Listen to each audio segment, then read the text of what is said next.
ఇంకా ఈరోజు డేట్ అయితే కనుక 8 మార్చి నెల 2024 సంవత్సరం. ఈరోజు అనంతపురం టమాటా మార్కెట్లో ధరలు అనేది ఏ విధంగా పడుతున్నాయనేది చూద్దామండి. ధరలు అనేది నిన్నటికన్నా తగ్గింది లేదంటే పెరిగిందని వీడియోలో చూద్దామండి. ధరలు అనేది నిన్నటికన్నా ఈరోజు ధర అనేది భారీగా పెరిగిందండి. ఇప్పుడు దాకా యాక్షన్ జరిగిన యాక్షన్ ప్రకారం అయితే కనుక యాక్షన్ అంతా పూర్తయిన తర్వాత టాప్ రేట్ వచ్చేసి 240 రూపాయలు అండి. అనంతపురం టమాటా మార్కెట్లో ధర అనేది ఇంకా పెరిగిందని చెప్పొచ్చండి.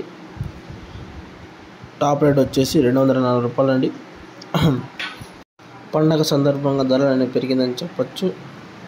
ధర అనేది ఇంకా మన మదనపల్లి టమాటా మార్కెట్లో ధరలు ఏ విధంగా పడుతున్నది కానీ మీకు నెక్స్ట్ వీడియో అనేది అప్లోడ్ చేస్తామండి. వీడియో నచ్చినట్లయితే కనుక లైక్ చేసి సబ్స్క్రైబ్ చేసుకోవడానికి.